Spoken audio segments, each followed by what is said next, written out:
Beleza, galera? Vou fazer uma outra sequenciazinha de exercício para ombro. Vou fazer um exercício do treino funcional, vou fazer uma sequência de sobrecarga metabólica, dando ênfase no ombro, tentando manter o máximo possível o desgaste na musculatura humeral, certo? Fazer isso aqui, sendo funcional, viu, galera?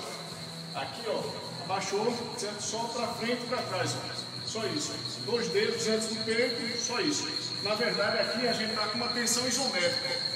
Tensão isométrica de ombro, ou seja, tensão constante numa musculatura deltoide anterior, até exaustão, certo? Até exaustão, 2 dedos antes de tocar no peitoral, até exaustão.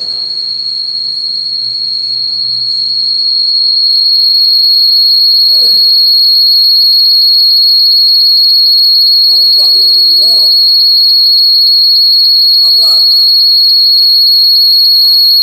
Agora fazendo o movimento arme, pegar o deltoide anterior, a gente está dando ênfase ao deltoide anterior. Só isso aqui, ó. Só isso. Certo? Você pode fazer uma variação se quiser manter, ó. Mais forte,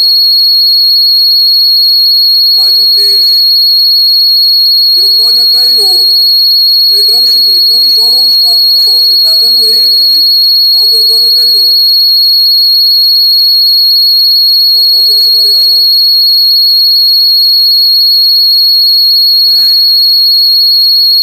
Sempre até exaustão. Beleza. Fazer uma rotação de ombro. Ó, aqui por frente, braço esquerdo. Por trás. Certo? Desgastando o máximo possível a articulação humeral.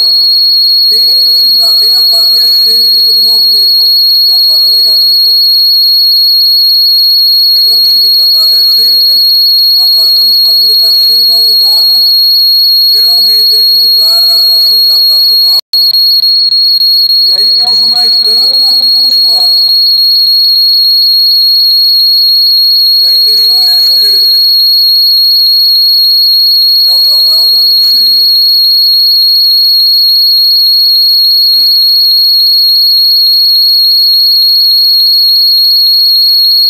Fazer uma oclusão do freio, manter o fluxo sanguíneo constante. A musculatura, segurar mesmo, certo? Angulação de 90, de 180 graus em relação ao seu braço, certo? Musculatura já fibrilando, mas segura. Suporta a acidose metabólica. Segura.